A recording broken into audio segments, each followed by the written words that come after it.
ko lang gumawa ng homework ko sa AP. AP kasi yung ginawa ko kanina.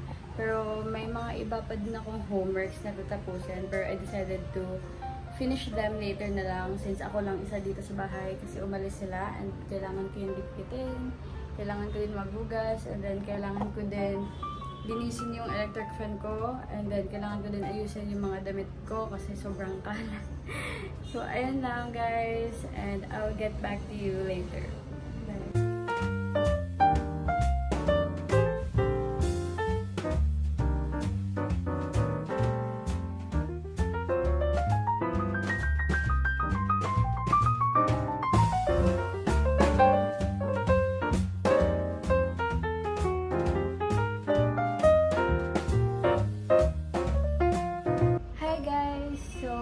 Tapos ko lang maglinis dito sa sala and then yung next ko na maglinisan is yung dalawang kwarto. So unahin ko yung kwarto ng parents ko and then next naman yung kwarto ko. And also sorry for the background noises, naka-open kasi yung door dyan sa my terrace kaya rinig niyo yung mga ano ng sasakyan. So yeah.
Kakatapos ko lang maglinis ng kwarto ko and nalinisan ko na din yung electric fan ko. Doon ako sa terrace naglinis pero hindi ako nag-video kasi every time binibideo ko siya nahulog yung phone ko. Time check, it's 2 p.m. It's 2 p.m. already and ngayon pa lang ako magla-lunch.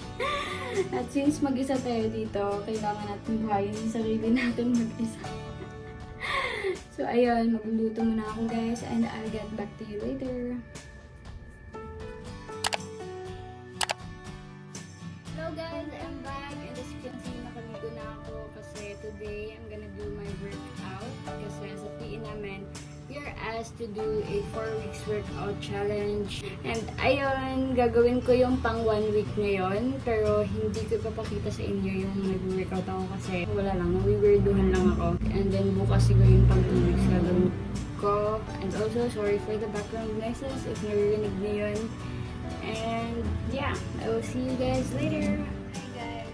So ayun, tapos na ako mag-workout. And nag-iisan na ako sa sobrang init. Grabe na pagod ako doon sa katawan ko. Tama ba yun? Nandito na din yung parents ko. Tsaka datingan din nila. And may dumating din na parcel. So ito ata yung in-order ko sa Instagram store. So ayan. Si Billie Eilish. Alam ko malaki siya sa akin kasi large to. Binili ko lang talaga to kasi sa Billie Eilish eh. Ang ganda! Oh my gosh!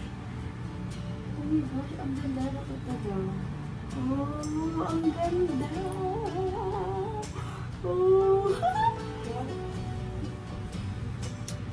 Oh my gosh, ang ganda! Oh my gosh, ang ganda! Oh my gosh! Ang ganda,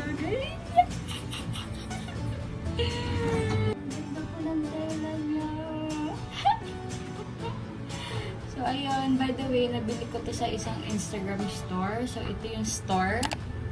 Ayan, lagay ko siya dyan in case interested din kayo. Kasi, magbibenta sila ng mga oversized shirts, graphic shirts, and stuff. So, marami silang mga iba't ibang shirts doon and magaganda pa. So, yung iba, medyo pricey din for a shirt. Pero worth it naman siya kasi maganda yung tela niya. Maganda din yung pagkaano niya. Hindi siya printed, guys, ha. Pero super nice talaga. So, like 100%, I will recommend that shop. It is from 𝐬𝐮𝐲𝐢𝐚 din. So, i-recommend ko yun sa inyo, guys. Kasi sobrang ganda talaga if mahilig kayo sa mga graphic shirts, oversized shirts, marami sila doon. So, thank you so much, Lisa.ph, for this. Also, I will end this vlog here na. I still have a lot of homeworks. Hindi naman sobrang dami, pero meron pa akong mga pending tasks na gagawin kasi deadline this week. So, yeah. Bye, guys, and I'll see you tomorrow. Hi, guys. So, time check. It's 11:28 a.m. So, meron pag 11:30 and kakaligo ko lang, as you can see. So, for today's ganap, wala naman masyadong ganap. Me and my friends will be having a group call kasi mag-group study kami because we will be having a quiz this week and 2 days yon. So, yun lang ate yung mangyayari. Also, guys, I'm gonna share my Shopee finds dito sa study desk ko. I-share ko siya sa inyo. Magkakaroon naman ako ng study desk tour soon. Hindi pa lang talaga kasi kompleto yung gamit ko dito sa study desk ko. Pero let me share this to you guys. So, first yung makikita is yan, of course. Ayan yung mga hanging shelves dyan. So, kagabi lang yan kinabit ng stepdad ko. So, I bought that three hanging shelves. Like, tatlo na siya for 300 plus pesos. Pero, nabayaran ko lang dyan is 200 plus kasi may free shipping tsaka may voucher din sa shop nila. And then next, ito din. This is also from Shopee. And then yung mga hooks. And then, ito din, yung study desk ko. That is also from Shopee. And super nice siya, guys, kasi it's very sturdy and napapatungan mo siya ng heavy objects. As you can see, nalagay ko dun yung lamp ko.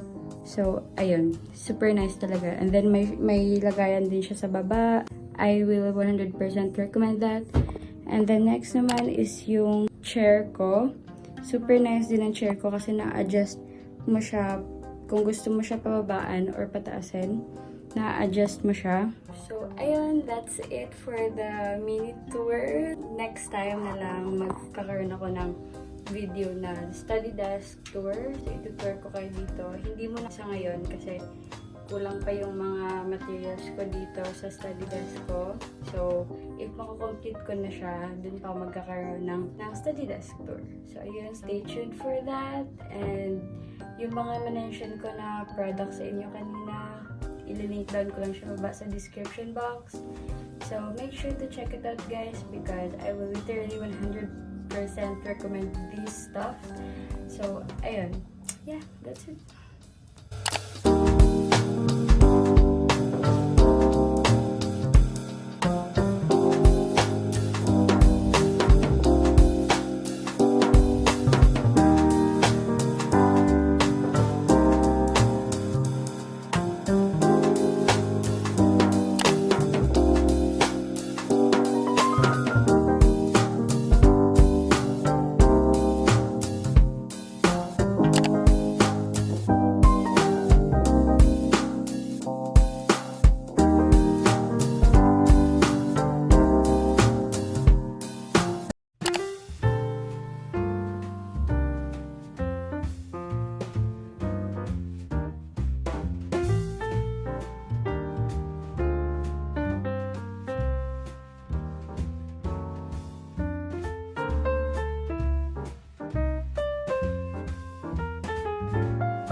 8:52 p.m. So magna-9 na and hindi pa din ako tapos sa schoolworks ko by the way.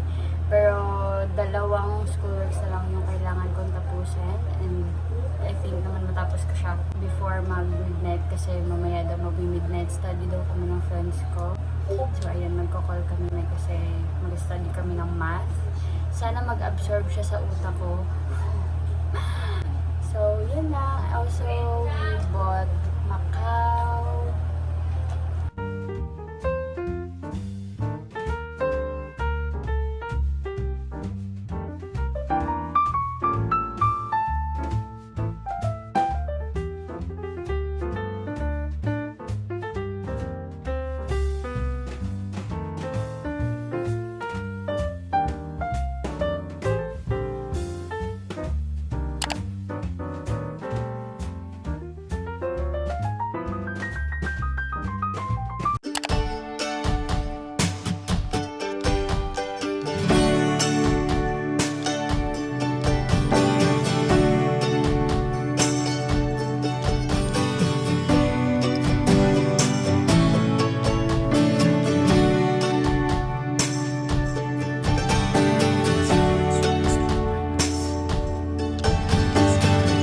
Divided by x plus 1 kung ano yung denominator. Gets nyo ba?